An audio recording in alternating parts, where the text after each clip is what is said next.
Hello guys, welcome back to the channel, and in today's video we're going to be going over how to apply heat shrink to bullet connectors, specifically 3.5mm bullet connectors for females.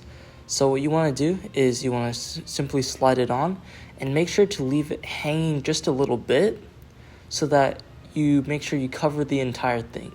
And don't be afraid to overdo it because you'll see in a bit.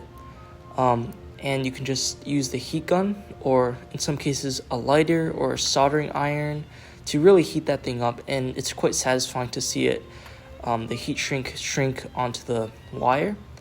And you can see it's molded perfectly to the contours, and now you want to take some snips and trim off the excess. So if you don't leave any excess, there's a chance that it might shrink too much and it pulls back, and some of the connector, the metal parts, is exposed, and that's not good. So this is why we left some excess, but you want to trim that, otherwise it won't slide on smoothly. Alright guys, I just want to go over a quick mistake that I made while filming this tutorial. So basically, when you apply heat shrink to these bullet connectors, some of them are really weirdly shaped, and you can see this conical taper. Well, you're actually supposed to put heat shrink, and the heat shrink is supposed to cover all of that. So you can see this, these pre-soldered ones, this one actually does not have the conical taper at all. It's just flat, and then the connector is there.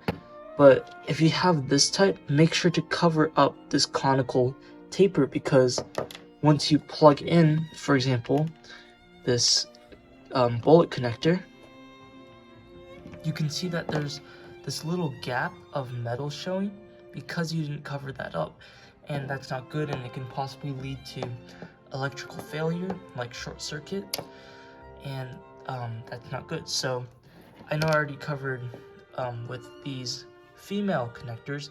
Make sure you're heat shrinking all the way up like this, and for the male ones, make sure you're using enough heat shrink to the right amount.